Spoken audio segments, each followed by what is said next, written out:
आप इस कंक्लूजन में कैसे आए? इतने लोगों को सिखा के पढ़ा के, या खुद आपने जी, जी, अपने जी। जीवन में पहले एक्सपेरिमेंट नहीं, किया, नहीं या आपने? एक्चुअली बाकी लोग मैं बहुत सारे होते हैं। मैं पहले 106 किलो की थी और मैंने अपने जीवन में ये किया, ये अगर मान लो मैं हमेशा से ही 53 किलो का हूँ जो इस प्रोग्राम को जो इन्होंने इनोवेट किया है आशा जी, वो हमेशा से ही 55-56 किलो की हैं। तो मतलब क्या करेंगे क्या? मतलब कोई व्यक्ति अगर 106 किलो का नहीं होगा, तब तक वो कल्याण जो दूसरों के जीवन में कर ही नहीं पाएगा, ऐसा नहीं है।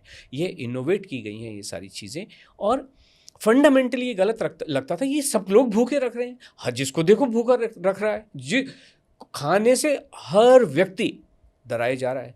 आप ज्ञान इसलिए पाते हो, अगर मैथमेटिक्स आपने पढ़ ली, तो आप इतने पावरफुल हो जाते हो कि बॉस आने दो, कोई सी भी परीक्षा में पेपर आने दो, मैं तो 100 में से 100 नंबर लाने ही वाली हूँ।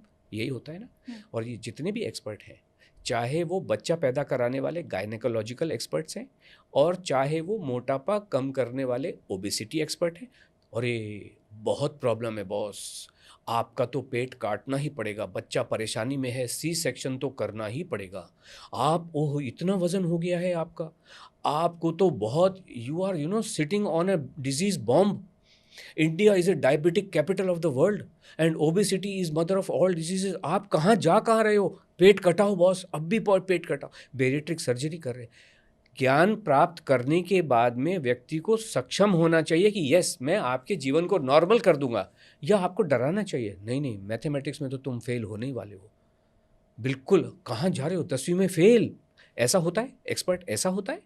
या ये कहेगा कि नहीं बॉस मैं बैठा हूं ना, I am taking care of you, I am the expert of this gym. मैं आपको ऐसी एक्सरसाइज कराऊंगा कि आप आलू के पराठे भी खाओ और पास्ता भी खाओ और पिज़्ज़ा भी खाओ, और उसके बाद मैं जाने नहीं दूंगा आपका वेट ऊपर। कौन सा वाला चीज़ ज़्यादा अच्छा है? या ये कहे अरे नहीं नहीं, खाना खाना तो जहर है, खाना क्यों खाओगे? मेरे पास आके हाई इंटेंसिटी एक्सरसाइज करो। जब खाना खाने नहीं दे रहे हो मेरे को, तो फिर तुम्हारी ज्ञान किस बात का? कुछ लोग गोली कैप्सूल बांट रहे हैं, मेरा क्रिकेट टीम को स्पॉन्सर कर रहे हैं, ये मेरा न्यूट्रिशन है। अरे बाबा, न्यूट्रिशन मैंगो में हो सकता है, डब्बे में बंद नहीं हो सकता है। किसी चीज़ को मैं आपको बताऊं, बहुत साल पहले जब ये कलर फिल्में चली थी ना, बहुत लैब बना करती, तब मैं बड़ौदा में हुआ करता था उस टाइम। तो एक कैमरा खरीदा फिल्म लेने के लिए, उस लैब का नाम था 1 आवर लैब। ओके, तो हम फिल्म लेके गए कि भाई फटाफट फ़ोटो मिलेंगी, एक मन में इच्छा होती है। तो उसने कहा कल आ जाइए 12 बजे। आई सेड कल, बट ये तो 1 आवर है आपकी लैब। तो कहते 1 आवर तो इसका नाम है, डिलीवरी तो 24 घंटे के बाद में है। So what I am saying is कि नाम होने से वो ऐसा काम करे ऐसा ज़रूरी नहीं है। तो न्यूट्रिशन किसी चीज़ को नाम देने से उसमें न्यूट्रिशन ऐसा ज़रूरी नहीं है। न्यूट्रिशन हो नहीं सकता है। न्यूट्रिशन तो दाल चावल रोटी सब्जी और फ्रूट से ही आ सकता है। न्यूट्रिशन ज़मीन के माध्यम से ही आ सकता है। जब सन से एनर्जी लेगा पेड़, जब धरती से कुछ लेगा, जब पानी से कुछ लेगा, तो जो फल निकलता है। इतने सारे फल क्यों बनाए भगवान ने? मैंगो भी बनाए, ग्रेप भी बनाए। और जिस खेत में मैंगो लगे हुए हैं, उसी खेत में चीकू भी लगे हुए हैं, उसी खेत में पपाया भी लगे हुए हैं। तो उसी मट्टी से उसी पानी से अलग अलग फ्रूट क्यों?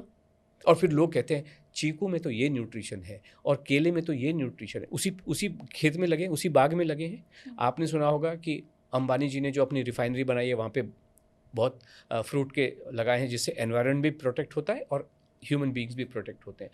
तो धरती अपने आप ही निकालती है ना कि भाई आपने मान लीजिए चीकू में जिंक है, उसी में अगर मान लीजिए तरबूज लगा हुआ है तो उसके अंदर मैग्नीशियम है। धरती अपने आप देती है। आप सब, इसलिए हम कहते हैं सब कुछ खाना चाहिए, पेट भर के खाना चाहिए। खाने से अपने आप को डिप्राइव करोगे, परेशानी आने ही वाली है। फंडामेंटली आप स्ट्रांग हैं तो उस तकलीफ को आने में हो सकता है 50 साल लग जाए, मतलब 50 साल की उम्र हो जाए। लेकिन ऐसे रास्ते पे मत जाइए जहाँ पे खड्डा दिखाई दे रहा है। वो खड्डा किसी के लिए 10 फीट दूर हो सकता है, किसी के लिए 15 फीट दूर हो सकता है। लेकिन खाना नहीं खाओगे और इस तरीके की उल्टी सीधी हरकतें करोगे, परेशानी तो आने ही वाली है। आप केवल एक जिसके कहते हैं टिकिंग टाइम बॉम्ब पे बैठे हैं, वो कब फटेगा वो एक अलग बात होती है। इसलिए सभी से मेरी रिक्वेस्ट है, प्लीज़ खाना खाइए, नॉर्मल खाना खाइए, मनपसंद खाना खाइए, सब खाइए। सब खाइए, सब कुछ खाइए, यस। हाँ, लेकिन काजू बादाम बिल्कुल भी नहीं खाने, कोई बीज खाने नहीं है, चिया सीड का जैसे आपने नाम लिया, इसी से ये ब्लॉक कर देता है हमारे कॉन्स्टिपेशन के लिए। कॉन्स्टिपेशन देखिए और कुछ भी नहीं होता है, हमारा अपनी बॉडी के साथ में क्या इंटरेक्शन होता है, हम मुंह खोलते हैं, खाना उसके अंदर रख देते हैं, केवल उतना ही, बाकी body is taking care of itself कि वो पेट में जाता है और उसका क्या कल्याण होता है वो आगे जाता है। ये पेट एक पोस्ट ऑफिस की तरीके से काम करता है, पोस्टमैन की तरीके से, पोस्ट ऑफिस की तरीके से काम करता है। जो चिट्ठी शिकागो की है शिकागो भेज देता है, जो न्यूयॉर्क की है वो न्यूयॉर्क भेज देता है, जो नोएडा की है नोएडा भेज देता है। जो किडनी को न्यूट्रिशन चाहिए, आपने खाना खा लिया, मैंगो खा लिया, उस पर 1 करोड़ तरीके की न्यूट्रिशन है, जो किडनी को चाहिए वो वहाँ दे दिया, जो उसको चाहिए वहाँ दे दिया, सब जगह जो जो चीज़ बांटनी है आप खा ही नहीं रहे हो, तो न्यूट्रिशन मिलेगा कैसे? इस फैट में से न्यूट्रिशन मिलेगा कैसे? ये बेकार की बातें हैं, इडियोटिक हैं, स्टूपिड बातें होती हैं। न्यूट्रिशन खाने में से ही आएगा और कोई भी रास्ता नहीं है।